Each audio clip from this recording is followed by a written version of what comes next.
Hace poquito hice un video sobre los principales errores que se cometen al momento de redactar una introducción. Ahora les traigo un video parecido, pero vamos un pasito más allá. Ya terminamos la introducción, está maravillosa, linda, bien redactada, bien escrita, y hoy día vamos a hablar sobre los principales errores que se suelen cometer al momento de redactar el marco teórico.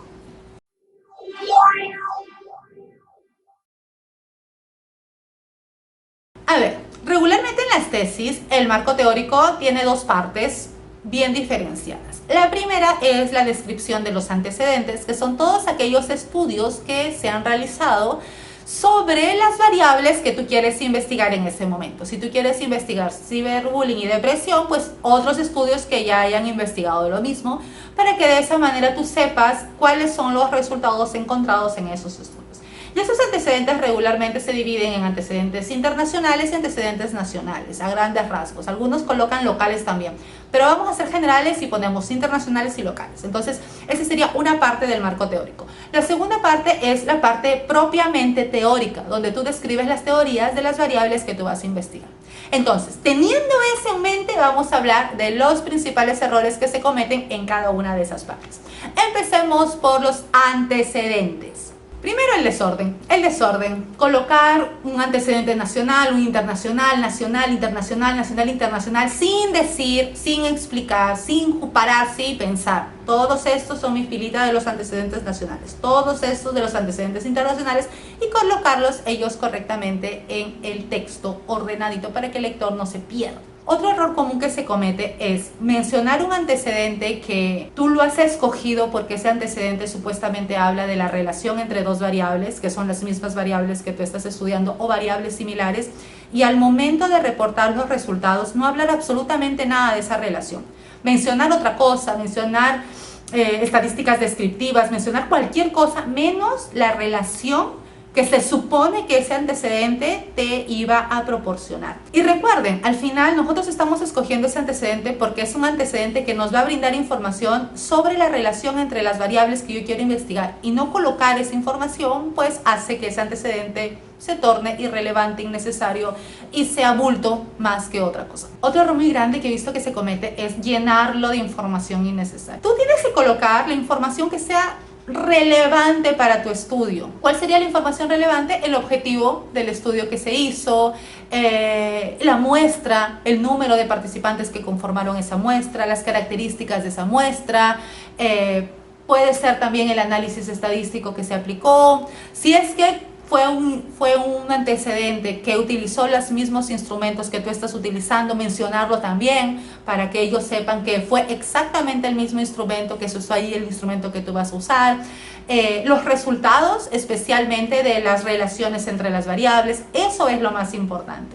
No es necesario que nosotros escribamos casi toda la tesis o todo el artículo en ese antecedente. Una página para un antecedente es demasiado. Entonces, limpiarlo y solamente colocar aquellas cosas que son realmente relevantes para nosotros. Recuerden que los antecedentes son cosas que nosotros estamos reportando porque nos van a servir a nosotros para justificar, discutir, explicar, analizar después nuestros resultados. Y cada cosita que se coloque ahí tiene que ser una cosita que vaya dirigida a eso, a servirnos funcionalmente después. Colocar antecedentes internacionales y no decir de qué país son. O colocan una ciudad extrañísima, nunca en mi vida la he escuchado, y no dicen de qué país, a qué país pertenece esa ciudad. El chiste de los antecedentes internacionales es justamente decir el país de donde sus antecedentes son. ¿Por qué? Porque nos va a brindar información necesaria. Puede ser un país con características muy parecidas al nuestro, puede ser un país con características totalmente diferentes.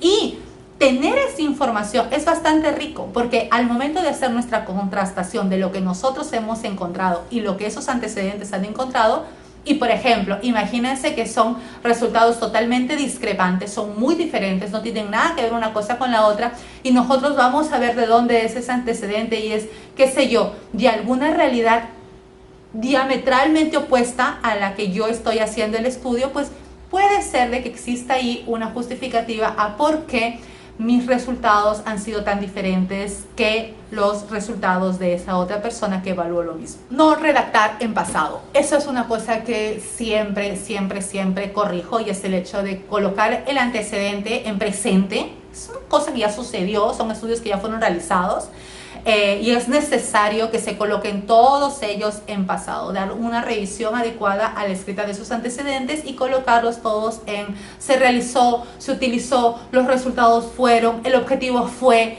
y no colocar presente, por el amor de Dios, antecedentes, pasó. Bueno, en relación al marco teórico, el principal problema que yo encuentro ahí es que a veces la persona no se sienta, nuevamente, muy parecido al problema que mencioné en las introducciones, aquí les dejo el video que hice sobre introducción, es que no hay una organización adecuada y previa de las ideas. La persona, para ver que la persona no se sentó y organizó y dijo, en esta parte voy a hablar de conceptos, en esta parte voy a hablar de teorías, en esta parte voy a hablar de causas, en esta... No, la persona se sentó, juntó información, la mezcló ahí, plácate la licuadora y ahí está mi marco teórico y se convierte en una escrita que al momento de que nosotros lo leemos da para ver que no entiendes nada, tienes que leerlo varias veces, no entiendes por qué esa información está colocada aquí, después pasa otra información medio esquizofrénica. Entonces es necesario que la persona se siente y tenga una lógica. Otra ayuda que nos va a servir si es que nosotros hacemos esa previsión de hacer un esbozo, un pequeño guioncito de lo que nosotros queremos colocar en nuestro marco teórico, es para no ir y venir una y otra vez sobre la misma idea. He revisado casos en los cuales, por ejemplo, empezaron a dar conceptos de alguna variable, imagínense, conceptos de clima laboral, ¿ya? Hablaba del concepto de clima laboral de muchos autores, bla, bla, bla, que es también un error que después lo voy a mencionar. Y después ya hablaba de otra cosa, por ejemplo, las dimensiones del clima laboral. Y después hablaba de las consecuencias de un inadecuado clima laboral. Y después nuevamente le metía concepto de clima laboral. Y yo decía, ¿pero por qué?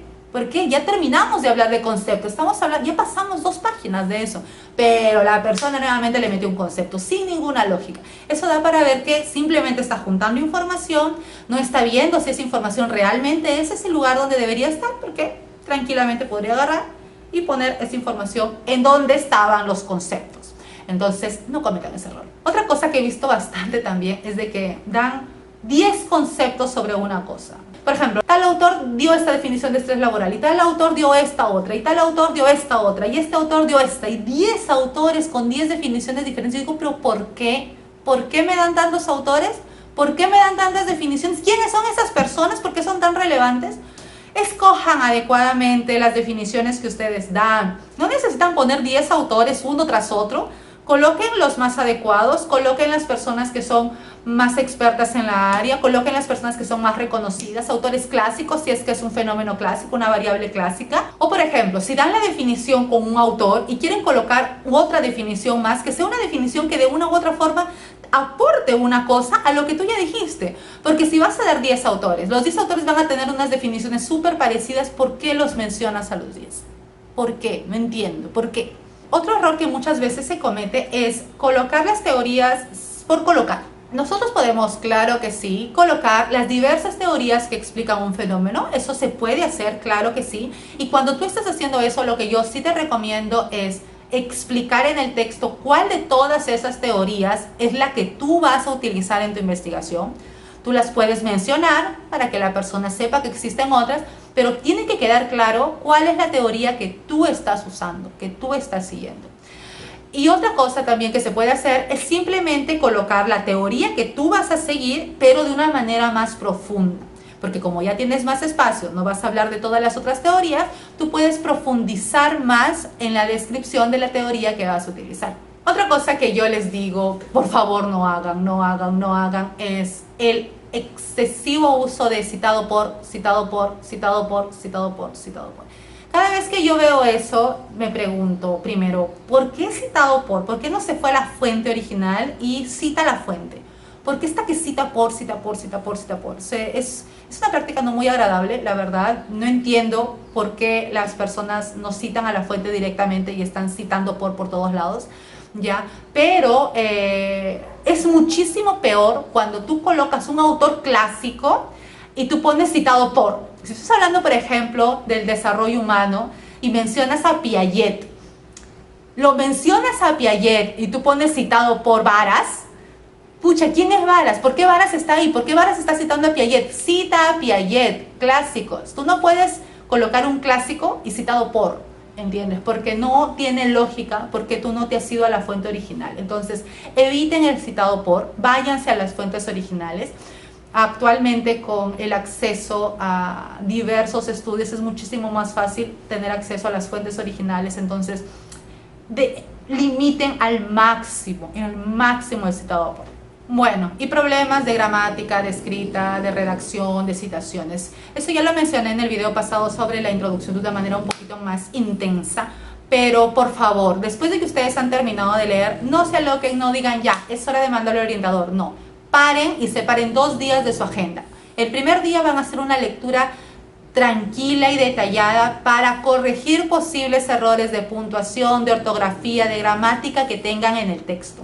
Siempre, ya, porque se va y es feo que una persona esté leyendo un texto mal redactado, ortográficamente con errores, escrito gramaticalmente incoherente. Entonces, dense un espacio, un momento para que den una lectura tranquila y que corrija ese tipo de cosas que se pueden corregir rápido. Ustedes son inteligentes, no es muy difícil hacer eso. Y separen otro día para hacer una revisión de todas las citas que han colocado.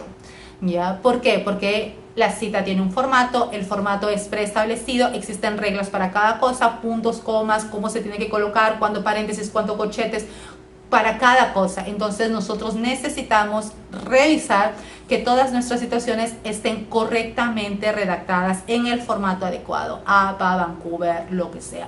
Entonces eso demora su tiempo y es necesario que se haga como un paso más antes de nosotros mostrarle nuestro texto a otra persona y que tenga coherencia.